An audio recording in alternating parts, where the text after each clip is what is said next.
What's up, guys? I'm Mike Mohammed, the world's craziest YouTuber, Mike the Madman Mohammed. And so at 3 a.m., I was pretty surprised to see the reviews of Death Stranding.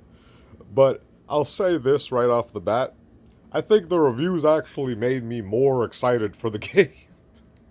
Because, really, like, okay, I gotta admit when I was wrong. I was saying stuff like, the game will have a 96 Metacritic rating. That didn't happen. And that was based on the fact that, like, pretty much every Hideo Kojima game gets, like, rated that high. So, yeah, that prediction did not end up true. I can admit when I'm wrong. But here's the thing. Despite that fact that I was wrong in saying that, I get the feeling I'm still not wrong in saying the game is a masterpiece. I get the feeling instead that after seeing these reviews, I'm actually more excited for the game than I was if it had just been straight 10 out of 10s. Because here's the thing with the gaming industry, man. Like, here's my thing, right? I expected this to be the most Hideo Kojima game that this man has ever made yet. Like, the most Hideo Kojima game. Like, the most imbued with this man's spirit of how he makes games, right? Because he's been given a blank check to do whatever the fuck he wants, right? But I'm looking at these reviews, and it's reminding me so much of the reviews of the Joker movie.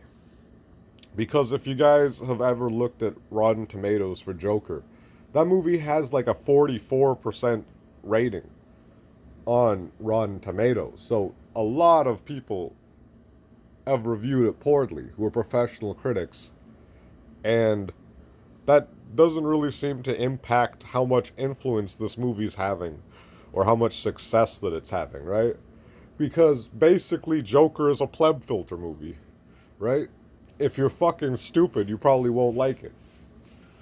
But, audiences that are more willing to take and accept an intellectual challenge are finding that this is one of their favorite films of the year. A lot of people are saying it's one of their favorite comic book films of all time, me included. I think it is my favorite comic book film of all time. So, like, here's the thing to me, right? I was basing this prediction on the fact that Kojima always gets rated this high, but at the same time, I was forgetting one of the most important tenets that I hold true, which is that the vast majority of gaming journalists, in my opinion, are fucking retarded. I don't even feel like it's an opinion. I just feel like it's a fact at this point. Most of these game journalists have really dumb taste in games for the most part.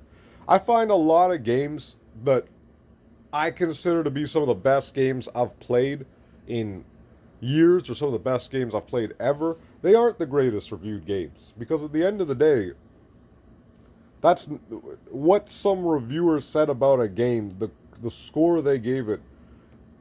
That doesn't necessarily, it doesn't at all, I should say. That doesn't at all influence how much fun or enjoyment I'm going to get out of something, right? Like, I think about it, this year, one of my favorite games ever was Ace Combat 7. An incredibly deep game about, like, flying airplanes. Like, it gives you a whole deep tree of unlocking these different planes and weapon systems. A great campaign, a great storyline. Just a fantastic game, Ace Combat 7. And it's gotten very middling reviews, like very much 70s, 80s, and stuff like that. I'm not sure what it is on Metacritic, but it didn't have some big, like, 90% rating on Metacritic. Because I feel like the game went over a lot of the reviewers' heads a lot of the time. Or maybe they just weren't that interested in the concept of playing a game about flying airplanes. To me, I was very excited by the concept of flying airplanes. So the fact that it was a great game about planes that also had a great story, fantastic original music, interesting characters, and all this stuff going for it, I loved the game. I thought it was one of the best games I had played in a long time, and definitely the best, like, plane-based game ever. And that's just one example, right? Like, fighting games, I've loved the Guilty Gear series so much. Guilty Gear, I remember when I first bought a PlayStation 4, Guilty Gear Xrd was the game I bought the PlayStation 4 for. And I spent so long. I spent hundreds of hours playing this game, and I could still pick up and play Guilty Gear and love it, right? And I would still say one of my most awaited games of the year 2020 is Guilty Gear, which is coming out like sometime in 2020. The new Guilty Gear, which they're now showing trailers for by Arc System Works. And I know no matter what the fuck that game's reviewed, it's going to get it's going to end up being one of my most played games of 2020. It's going to end up being one of my most loved games of 2020. So, the long and short of what I'm getting at is critics don't really impact what I feel about a game. For example, some games that get massive great reviews, I don't give a single fuck about. For example, The Last of Us. I hate The Last of Us. I've tried The Last of Us. I think it's one of the most boring fucking games I've ever played. I found I wasn't engaged in the story or the gameplay or anything. I found the gameplay to be uninteresting. I just didn't enjoy this game. I wasn't into it. I don't think I'm going to be into The Last of Us 2 at all. Even though that game will probably get like a shit ton of 10 out of 10 reviews as well, right? Red Dead Redemption 2. Again, this game looked pretty boring to me. It looked like a lot of like just like a horse riding simulator. The gameplay looked really slow and awkward, and I just watching the trailers for this game, I could tell I had no interest in it. So again, it doesn't matter to me that it has so many 10 out of 10 reviews. I can tell I'm not going to have fun. I can tell I'm not going to enjoy this game. I'm not going to be into it. So why force myself to enjoy something or pretend that I like something just because the reviewers gave it a bunch of 10 out of 10 reviews, right? Again, like I've said, I don't give a fuck about reviews. That was one of the things I said in that video about Death Stranding I made. I specifically said I don't care about reviews. I know I'm going to love this game. But, again, I'll admit I was wrong in predicting that it would end up being rated so high. I really recommend everyone check out Tim Rogers' review of Death Stranding. Because this guy, in my opinion, made the only review of this game so far that I've seen that was truly worth watching. It's an hour-long video. It's very long-winded, it's very ridiculous, it has a lot of self-referential comedy within the review. And Tim Rogers is a guy who just does not make a normal review like everyone else. He doesn't just assign it a number value by the end of it. At one point in the game, he said, of course people will ask me, is Death Stranding a good game? To which I would reply, what on earth makes you think another human being could tell you that? Right? And I love that idea of just, you could apply that to any game. Like, what makes you think another human being could tell you whether this game is going to be good to you? Right? Whether this game is going to be enjoyable.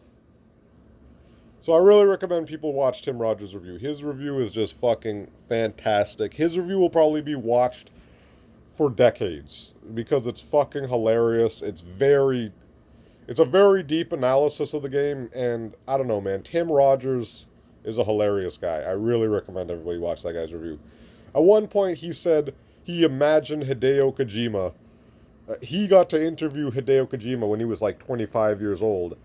And he mentions, in his mind, he pictures Hideo Kojima interviewing like Amazon employees with the same enthusiasm which he interviewed Kojima when he was like 20, 24, 25 years old. Because he said at one point, a character in the game says that logistics is the greatest challenge facing mankind. And Tim Rogers said, it's as if Kojima asked the question, what kind of world would we live in if Amazon, DHL, UPS, and FedEx employees were undoubtedly the most brave individuals in the world? A very interesting way of looking at the game, man. And the fact that this game has been so divisive tells me that it's a pleb filter game. Because, of course, some people get it. Some people get what Kojima's trying to convey, and they enjoy the shit out of this game. Even if they think that sometimes it was tiring to play, they feel that the experience was worth it. They're saying it's a slow burn game that slowly opens up to the player.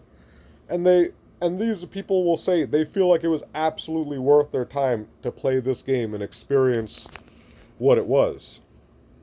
So, really, to me, it's like it makes sense that this game doesn't get universal acclaim because it's so bold in its vision, and it's so completely willing to be exactly what Kojima wants it to be, outside of the regular scope of what people consider to be a game genre or a game loop, that not everyone gets it. It makes sense, right? To me, in that context. And it makes me more excited to play the game because now I want to see exactly what people considered to be, like, not just the gameplay, but so divisive about it. What was so middling? What about it made it that some people just thought it was so terrible because they weren't willing or just weren't patient enough to get through or take in what Kojima was trying to give out, versus the people who did take in what Kojima was trying to put out and they consider it a masterpiece and one of the greatest games ever made. So again, my hype is not at all fucking dropped. If anything, my hype has gone up after seeing the way the people have reacted to this game. So all I gotta say is I'm looking forward to next week. I can't wait to deep dive into this game. Anyhow, guys, check out Tim Rogers' review. Thanks for watching this video. You guys can make fun of me or whatever in the comments if you want. I already see people doing that in the last video. But anyways, you guys take care, and I hope you guys have a great one.